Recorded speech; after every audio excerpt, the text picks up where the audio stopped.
Hello, it's us, Again. Benny Bassett, Amanda K. Turpin.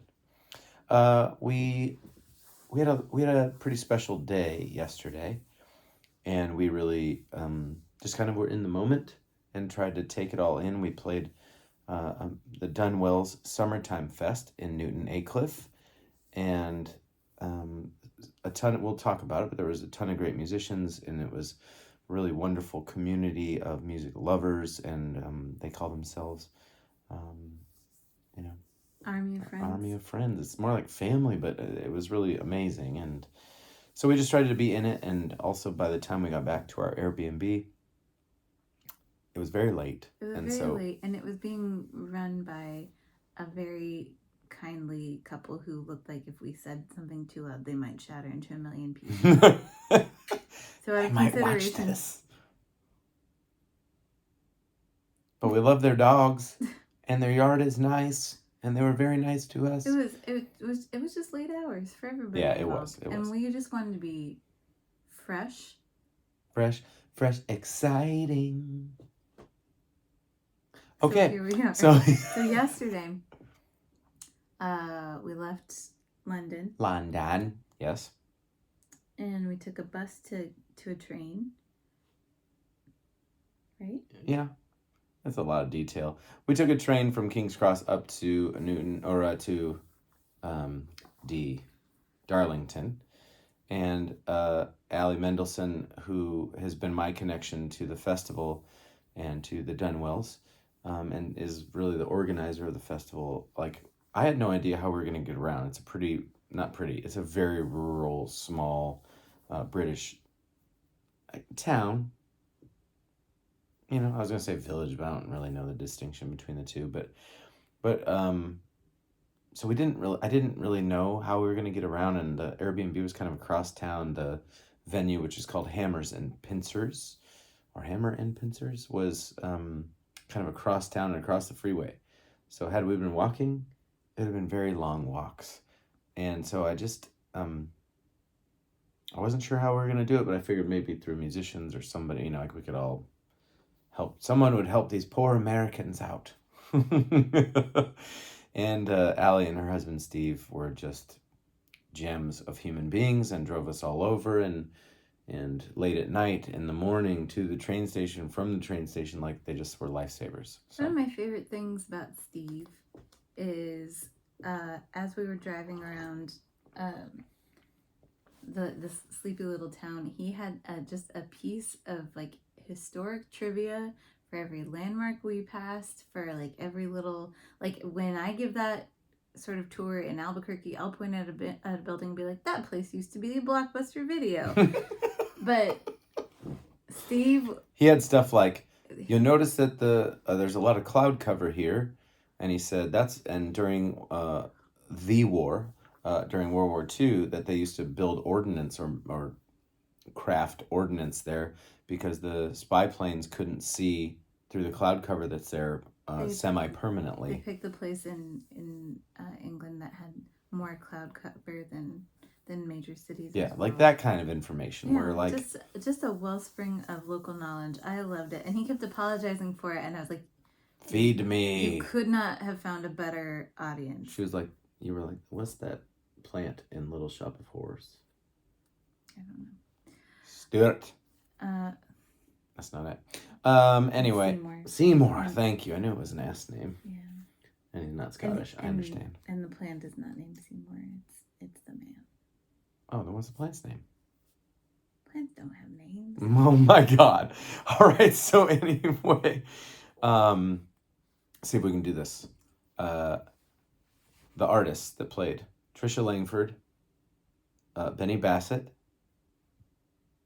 the Lulas, Matt Dunwell and the solo choir, or SOLOW choir, just in case you're looking them up. Lucy May Walker, Haley McKay, and the Dunwells. And listen, the whole day was great. It was like a lot of kind of different type of music. There was like some humor, some depth, some like just a little bit different styles too. Yeah. Some Americana, folk, What do they call it over the here? America they call British Kana.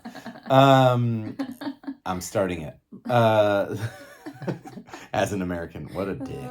All right, so anyway, yeah, really everything, and I have so many of you that are probably listening to this are folks that have told me about Joe and David, the Dunwell brothers, and I've never had the chance to see them myself, see them live, and I've seen them on video, I've seen videos, heard albums, but like they're meant to be seen live.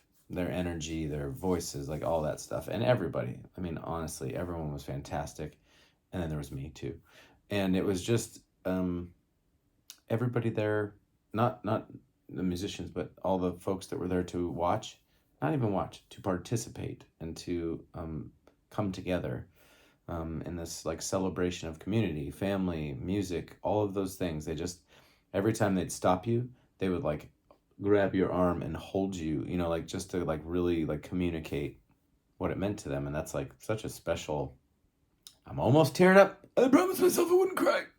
But it is, it's so special. And one of the biggest reasons when people ask me about my history and why I left a career I had to do music, it's like probably number one reason. I don't always list it first, but it's the number one reason that I can explain is the gratitude and with the way people feel music. It's just it's unlike any other thing I've done in my life. Anyway, very special. It was my first time meeting everybody there. True. Which I'm used to being the newcomer in a lot of Ben scenarios.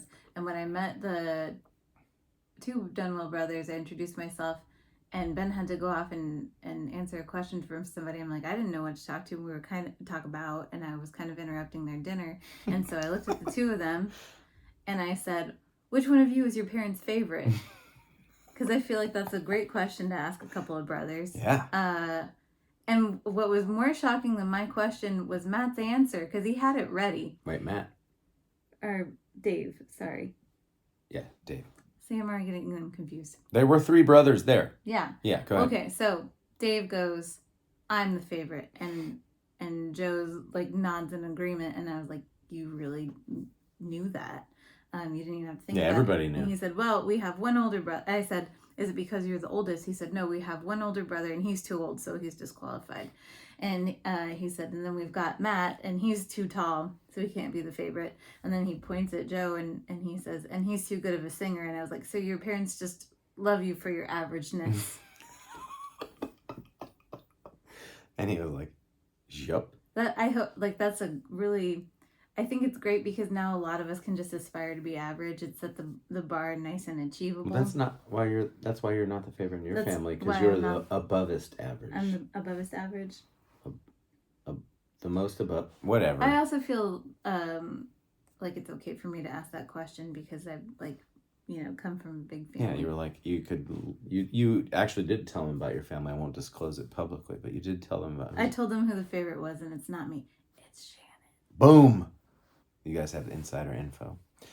Anyway, it was wonderful. We got to, when we came, it was like we said, it was late to the Airbnb, and they had to let us in, and we were like just about to go up the stairs, and Sarah and Sam, I believe it is, and they had these French doors, yeah. And they've kind of kept their house kind of closed off behind the French doors, and she's sort of directing us upstairs, and these two dogs just are like pressing their faces against the French doors, and they're beautiful. Like one's a black lab, and one is like he was not a greyhound too. Yeah, like a long-haired greyhound, and I was like, that's my next album name. Your dogs are beautiful, and she was like, oh yeah, well, good night. Well, actually, do you want to say hi to them? It was the longest pause. She was like, good night. And Amanda must have made like the saddest eyes at her because she was like, just looked at us and was like, do you want to meet the dogs? Yes, I do. It wasn't even like she said it loud. And I think she was trying to say it so quiet. Amanda said yes before she even finished her sentence. So did the dogs, though, too. Yeah. They were very excited. Anyway, we need to move to, because we're going to do 2 days in one here because we're kind of behind. You'll notice we changed our background. We are now staying just outside Colchester, which is formerly a Roman fort city, established in it's basically about an hour or so northeast of London. So this morning we took, again, Allie took us to the train station in Darlington, took a train back into London, and then took another train back out of London to get over here. And, unlike the States where I took the train across the country and it took 40 hours, all of that, 2 trains were like 3-ish hours. It's very nice. And they're nice trains. They got power. The Wi-Fi works. Trains that do what they're supposed to do. And on time. It's miraculous. So, anyway, took the train, came into Colchester, and we had these things we wanted to do, and they were like, let's see really old buildings that have been around for millennia, and then wash our clothes. Priorities. You gotta find Roman ruins and a laundromat. Yeah. So we did. We found how would you pronounce that word? The Priory, by for. Oh, I don't know. I don't know either. Anyway, there's like an old abbey, 1106. We're trying to see what the lowest number we can. Well, we did the walls. Yeah. Anyway, and still quite a bit of the original building. You can, we'll post about it so you can find it. It's really beautiful. The archways are still really intact. It's really beautiful. It was, and we were like there, not quite magic hour, but just about that time. It was just a really beautiful time of day. And then we were trying to get into these places before 5 because on Google it says they close at 5, but they're both just out in the open. Anyway, I was determined. I know how much she loves history, and that's part of why we're here, is to also see stuff. So I was like, we gotta go. And so we chugged up this little hill to find another old kind of entrance gate to the city, and which also it was really beautiful. And kind of, if you remember from yesterday, we talked about being in Reading, where they use that flint stone. It was still kind of in that thing, and very much of the same kind of era. All over. That old gate. You're talking about the Roman one? No. St. John's. Yeah, there's several old That's gates. Different, yeah. It's so like then, after we did that, competition of old gates. Yes, right. Well, the city here in Colchester was, like I said, a Roman town, fort, whatever you like to call it. And they built a huge wall around the entire city, and a lot of it... The Romans did. The Romans. Quite a bit of it still remains. What did we say, about 60, 80-ish? Or right, actually, a little bit after that. Yeah. Because... hold on. Let's... We walked from St. John's Gate to the actual, oldest part, remaining, archway part of the gate, part of the wall, because the walls around the city, you gotta have a way to get in. So these old arches, and there's only one remaining from a long, long time ago. And so we went over to that, and Amanda will now give you the background on why the Romans built walls. Well, because they had the settlement was founded in 43 AD, and then... What does AD mean? Well, growing up in the church, we always called it before Christ and after death, but it's there's BC before the Common Era, and then what's its counterpart? I don't know. After the Common Era. Go ahead. I'm sorry. I was sure you were going to educate me. No, I'm sorry. You got you got half of it. It's been a minute. It's actually been 13, but go ahead. 43. 43 AD, and then they were Boudica, the Celtic revenge artist. She was the especially in this part of the world, the Romans are always kind of at this point their empire's kind of overstretched, and they're really having to put out a million little fires with all the different parts of the world that they've kind of imperialized or colonized. Kind of. And so they're constantly dealing with revolts from every single people group in the neighborhood. And Boudica represented a Celtic group. She's really cool because she's a woman warrior, and she had it out for the Romans, and her contingent really did some damage. Yeah. And so they built the settlement in 43. Boudica attacked it 60. In the year 60, and then they built the wall I don't know, immediately after that. We should probably protect this better. Yeah, we got a Boudica proof this. Do you know when they built Hadrian's Wall? No, we gotta look. Okay, we're gonna find out. Um, Sorry. Anyway, it was, and that's like the west part of the city is where the walls still remain and are quite like, because some of the rest of the city's kind of been built on top of it and stuff. But yeah, kind of incredible. I mean, it's incredible. Some of it had been, over time they've had to repair it and stuff, but the original arch is still there, which is that's just 2,000 years. That's a long time.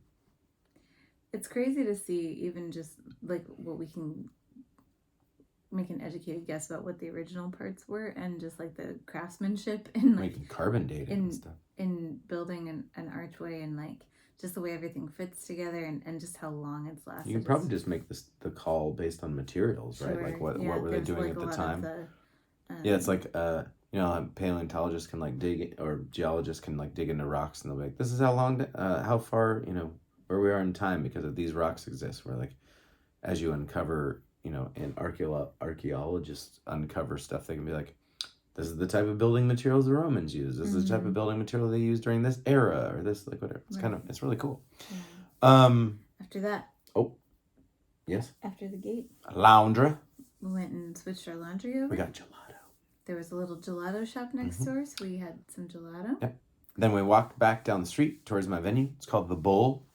And today, and I hate to mention this, and my apologies to all my folks here that we've recently become friends with, but the Lionesses, Britain's ladies soccer team, female soccer team, women's soccer team, lost in the World Cup final today. So back in my little tiny cold heart, I was hoping that we might be celebrating tonight and people would be out, throwing down. And they did. They did come out at the end. They did come out. But it was a great, very quintessential British pub, British bar, I guess. But it had a cool like outdoor patio, and had like those kind of Victorian cross beams, and it was cool. It was a good spot, and we had a very nice bartender take care of us for the first little bit. I had this new friend that had found me on Instagram, Sam, that showed up. He's also a musician. Yeah. And he plays at the Bull sometimes, and so he follows them on social media, and he saw them post that Ben was going to be playing, and he just like came out to make us feel welcome. Just like a really, really, and again, kind of like to touch on your feeling with the summertime fest with the Dunwells. I think that people who play music or really connect with music, like forge community really well because of it. It's incredible. And they it's just different here. Yeah. It's the only way I can describe it. There's a different appreciation for it, or maybe because it's smaller. I don't know exactly how to put my finger on it. Maybe by the time we head out of here, I'll have better words for it, but or song. I don't know.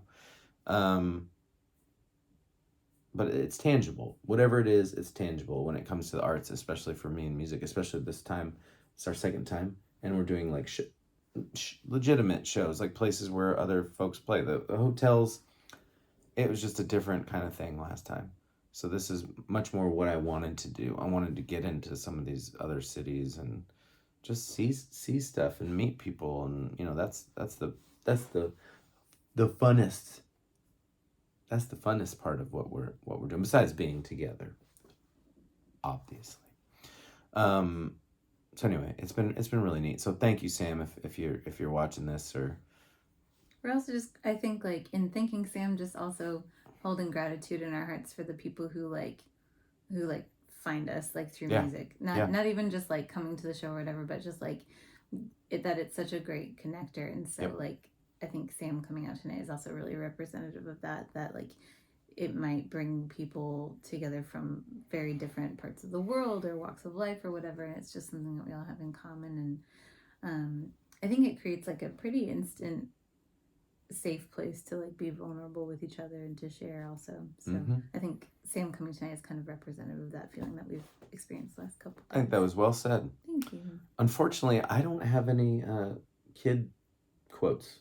I have a song I just wrote. Oh wait, hold on. Hold on, we're gonna end with that.